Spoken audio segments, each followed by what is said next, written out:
बिस्मिल्लाहिर्रहमानिर्रहीम। अस्सलाम वालेकुम। जी स्टूडेंट्स, हमारा आज का लास्ट लेक्चर है जो कि रिपल टैंक से रिलेटेड है। बेसिकली आपने इस पूरे चैप्टर में वेव्स के बारे में पढ़ा, सिंपल हार्मोनिक मोशन के बारे में पढ़ा और आपने कहा कि सिंपल हार्मोनिक मोशन जो है वो बेसिकली वेव्स को लीड करती हैं।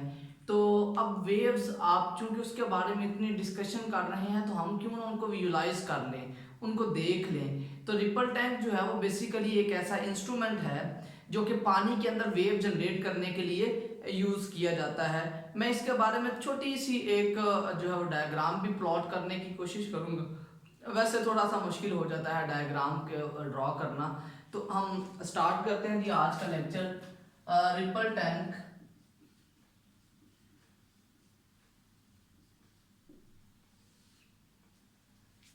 Instrument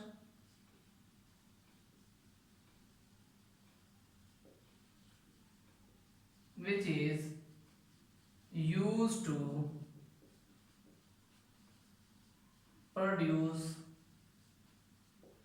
water waves. ये एक ऐसा इंस्ट्रूमेंट होता है जो पानी में वेव्स को प्रोड्यूस करने के लिए इस्तेमाल किया जाता है।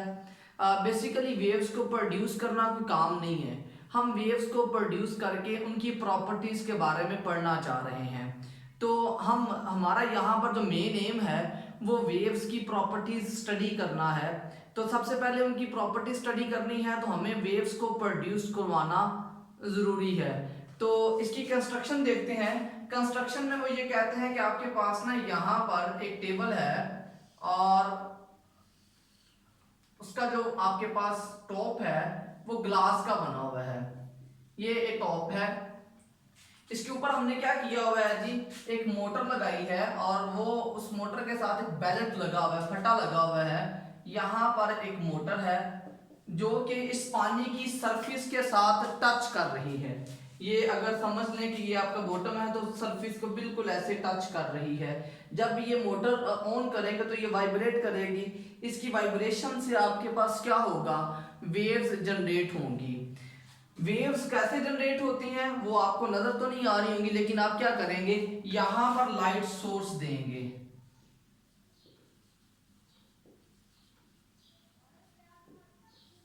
लाइट सोर्स से क्या होगा जी, आपने लाइट सोर्स ऊपर से दी, पानी वाइब्रेट कर रहा है और उस आपके बिल्कुल जिस तरह आपने मोटर वाइब्रेट कर रही होगी उसी तरह से पानी भी जो है वो वाइब्रेट कर रहा होगा। उसका जो अक्स होगा वो नीचे बिल्कुल जो टेबल का आपका बॉटम होगा उसके नीचे जो आपकी सरफेस होगी वहां पर आपको नजर आ रहा होगा। और वो किस तरह से नजर आ रहा होगा, ये सपोज करते हैं आपकी जो है ना बॉटम है, ग्राउंड ही समझ लें, नीचे जमीन है, वो आपके पास कुछ यूज नजर आ रहा होगा। ऐसे लाइंस आपको नजर आ रही होंगी। ये लाइंस क्या रिप्रेजेंट करती हैं जी, इनके बारे में भी देख लेते हैं। लाइंस आपको रिप्रेजेंट करती हैं आपके क्रस्ट को। क्योंकि वाटर वेव्स जो होती हैं वो नॉर्मली क्या होती हैं, ट्रांसफर वेव होती हैं। तो फॉर एन इंस्टेंट मैं यूं कह देता हूं कि मेरे पास जो वेव ट्रांसफर हो रही है वो कुछ यूं जा रही है।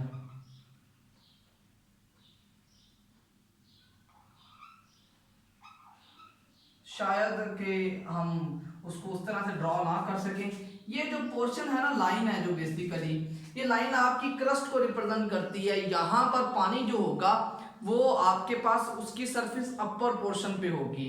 वो लाइट जब वहां से रिफ्लेक्ट करती हुई नीचे जाएगी तो क्या होगा, उसकी लाइन डार्क आ जाएगी।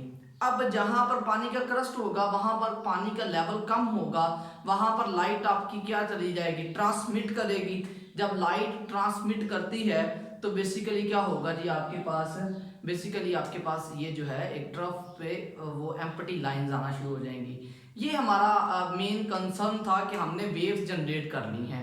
अच्छा जी, वेव जनरेट करने के बाद जो सबसे पहली प्रॉपर्टी हम इसमें पढ़ने जा रहे हैं दैट इज रिफ्लेक्शन।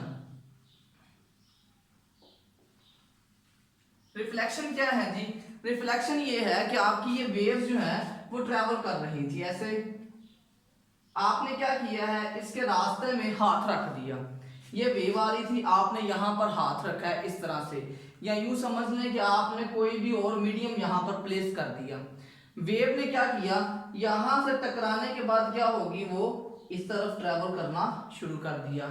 वेव का ऐसा फिनोमिना जिसमें वेव किसी एक मीडियम से ट्रेवल करते हुए किसी दूसरे मीडियम के ऊपर टकराती है, टकराने के बाद दोबारा अपने पहले मीडियम में उसी एंगल पर वापस चली जाए जिस एंगल पर वो आई थी, इस फिनोमिना को हम कहते हैं reflection.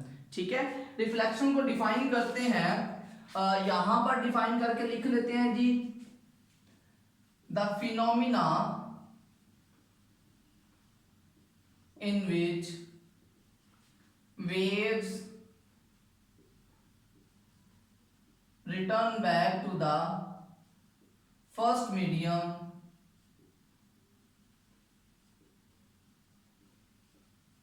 after striking to second medium। ये एक ऐसा फिनोमिना है, मैं बुक से थोड़ी सी चेंज डेफिनेशन लिख रहा हूं ताकि आप लोगों को इस हवाले से इंकरेज हो कि हम अपने अल्फाज में चीज़ों को डिफाइन कर सकते हैं। तो ये एक ऐसा फिनोमिना है जिसमें जो वेव्स हैं वो एक मीडियम से ट्रैवल करते हुए किसी दूसरी मीडियम पे टकराती हैं, टकराने के बाद दोबारा फर्स्ट मीडियम में वापस आ जाते हैं। इस फिनोमिना को हम कहते हैं जी reflection of the waves. Reflection हमने पढ़ ली है, अब हम पढ़ते हैं जी रिफ्रैक्शन क्या होती है। रिफ्रैक्शन के बारे में देख लेते हैं जी। रिफ्रैक्शन क्या होती है, कहता है जी आपके पास वेव है, वो एक मीडियम से ट्रैवल करते हुए किसी दूसरे मीडियम में जाती है। ऐसे वेव जा रही थी, जाते हुए उसने क्या किया है, अपनी डायरेक्शन को चेंज कर लिया है। तो जब वेव एक मीडियम से ट्रैवल करते हुए किसी दूसरे मीडियम में जाती है तो अपनी डायरेक्शन ऑफ ट्रैवलिंग को थोड़ा सा चेंज करती है। इस फिनोमिना को हम कहते हैं रिफ्रैक्शन। अब बेसिकली ना यहाँ पर आपको बात शायद समझ ना आए कि हम सेकंड मीडियम कौन सा लेंगे। यहाँ तो हमने हाथ रख दिया था, लेकिन पानी की वेव्स हमारे हाथ के अंदर तो नहीं जा सकती ना। अब सेकंड मीडियम कहाँ से आएगा जिसमें पानी वाली वेव्स चली जाएंगी। अब सेकंड मीडियम यहाँ पर पानी के अंदर ही मौजूद है। वो कैसे, आप ना पानी की दो सरफेसेस बनाते हैं। दो सरफेसेस कौन कौन सी हो सकती हैं बेटा, एक आपका है शैलो वाटर और एक आपका जी डीप वाटर। शैलो वाटर कौन सा है और डीप वाटर आपका कौन सा है। अच्छा जी, डीप वाटर जो है यहाँ पर आपके पास जो लैम्डा होता है ना, डी लैम्डा, इसकी वैल्यू ज्यादा होती है। ठीक है, ये जो आपका शैलो वाटर है यहाँ पर लैम्डा की वैल्यू कम होती है। This is shallow water and this one is deep water. Deep पानी से मुराद समझते हैं आप, एक सरफेस है और दूसरा सरफेस से नीचे वाला हिस्सा। कहता ये है कि जो पानी का अपर पोर्शन होता है ना शैलो वाटर, वहां पर पानी की जो वेवलेंथ वो और स्पीड, ये दोनों क्या होते हैं, लेसर होते हैं, स्मॉलर होते हैं, कम होते हैं। और यहाँ पर अगर हम बात करते हैं तो यहाँ पर लैम्डा और स्पीड दोनों ही क्या होते हैं, लार्जर होते हैं। स्टूडेंट ये दो मीडियम्स हो गए आपके पास, एक ही पानी और दो मीडियम, एक आपका डीप वाटर और दूसरा आपका शैलो वाटर। तो दो मीडियम आपने बना लिए हैं। कहता है जब वेव्स डीप वाटर से शैलो वाटर में जाती हैं तो उनकी वेवलेंथ इंक्रीज करती है। ठीक है, उनकी स्पीड इंक्रीज करती है क्योंकि नीचे स्पीड भी ज्यादा है, वेवलेंथ भी ज्यादा है। इसी तरह जब आपकी वेव्स डीप वाटर से शैलो वाटर में जाती हैं तो उसकी वेवलेंथ और स्पीड दोनों कम हो जाती हैं। मेन चीज इसमें क्या है, वो ये है कि जो फ्रीक्वेंसी है वो कांस्टेंट रहती है। और फ्रीक्वेंसी कौन सी होती है, जो आपकी इस मोटर की फ्रीक्वेंसी होगी। जो वाइब्रेटर आपने लगाया हुआ है उसकी जो फ्रीक्वेंसी होगी वो यहां पर आपको मिल जाएगी। एक बात, अब हम इसको डिफाइन करते हैं, व्हेन वेव्स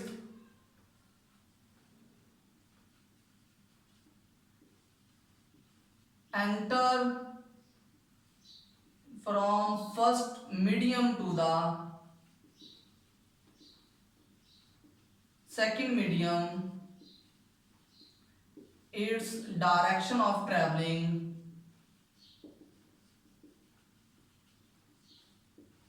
changes। जब आपकी वेव फर्स्ट मीडियम से ट्रैवल करते हुए सेकंड मीडियम में जाती है, उसकी डायरेक्शन ऑफ ट्रैवलिंग जो है वो चेंज होती है। इस फिनोमिना को हम कहते हैं रिफ्रैक्शन। इस फिनोमिना को क्या कहते हैं? रिफ्लेक्शन और रिफ्रैक्शन। सॉरी, ये आपने इसमें डिफरेंस याद रखना है। एक आपका रिफ्लेक्शन होती है REFLECTION, और सेकंड जो आपके पास होती है वो रिफ्रैक्शन REFRA, ठीक है, RACTION। बेटा एक लास्ट बची आपके पास एंड दैट इज डिफ्रैक्शन। वो क्या है जी? वो कहता ये है कि ये वेव आपके पास ट्रेवल कर रही थी, ये वेव्स हैं, हमने इन वेव्स के रास्ते में क्या किया है, यहां पर एक छोटी सी ऑब्स्टेकल रख दी है। एक ऑब्स्टेकल रखने से मुराद है एक सेकंड मीडियम रखा है, लेकिन वो सेकंड मीडियम हार्ड है, वेव की ट्रैवलिंग डायरेक्शन ये है, यहां पर उसके लिए ओपनिंग रखी है। तो वेव्स क्या करती हैं, इस ओपनिंग के अबाउट बेंड कर जाती हैं। ये जो रेड लाइंस हैं ये इनकमिंग वेव्स हैं। वो जो वेव यहां से गुजरती हैं, गुजरने के बाद वो क्या करती हैं, यहां से बेंड करती हुई निकल जाती हैं। इस फिनोमिना को हम कहते हैं डायफ्रैक्शन। तो डायफ्रैक्शन की डेफिनेशन लिखें तो हम लिख सकते हैं bending of waves when it passes through a obstacle. तो वेव में बेंडिंग जब वो किसी ऑब्स्टेकल में से पास आउट करती है, इस फिनोमिना को हम कहते हैं डायफ्रैक्शन। तीन प्रॉपर्टीज आपने वेव्स की पढ़ी हैं। Waves can be reflected, can be refracted and can be diffracted. ये तीन प्रॉपर्टीज आपने कैसे पढ़ी? आपने वेव्स को पहले प्रोड्यूस किया, तो वेव्स को प्रोड्यूस करके वेव्स की प्रॉपर्टी स्टडी करना, ये हमारा आज का एम था। ठीक हो गया जी। यहां पर एक बात बड़ी इंपॉर्टेंट है, वो इंपॉर्टेंट क्या है, आप डायफ्रैक्शन का फिनोमिना तब ऑब्जर्व कर सकते हैं जब इस वेव की वेवलेंथ और इस ओपनिंग की जो विड्थ है ये तकरीबन कंपेरेबल हो। ठीक है, तो यहां पर हम लिख सकते हैं opening and wavelength are comparable. आप ये समझ रहे होंगे कि मैं बोल रहा हूं, मेरी आवाज इस दरवाजे से गुजर रही है, तो यहां पर वो डायफ्रैक्शन क्यों नहीं हो रही? तो सीधी सी बात है, मेरी आवाज की वेवलेंथ बहुत छोटी है, दरवाजे की ओपनिंग बहुत बड़ी है। डायफ्रैक्शन का फिनोमिना कहां पर ऑब्जर्व करते हैं? मस्जिद के ऊपर ना बड़े बड़े स्पीकर लगे होते हैं, वो उनका आगे से मुंह तूते की तरह बना होता है, उसकी ओपनिंग बिल्कुल छोटी होती है पीछे से। अगर अब देखिए वहां पर क्या हो रहा होता है, मैं अगर ड्रॉ करूं तो थोड़ा सा फनी सा होगा जी, वो कुछ यूं होता है इस तरह से, और यहाँ पर उसका यूनिट लगा होता है। स्टूडेंट यहाँ पर जो साउंड वेव जनरेट हो रही है ना, उसकी वेवलेंथ जो है वो इस ओपनिंग के कंपेरेबल होती है। तो यहाँ से डायफ्रैक्शन होती होती वेव्स स्प्रेड करती हुई जा रही होती है। तो वेव्स की इस स्प्रेडिंग को हम बोलते हैं डायफ्रैक्शन।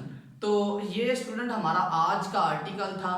होप सो जी आपने इस चैप्टर को बहुत थॉरली और बड़े अच्छे तरीके से पढ़ा है, समझा है और सुना है। अपना बहुत ज़्यादा ख्याल रखिएगा जी। अल्लाह हाफिज़।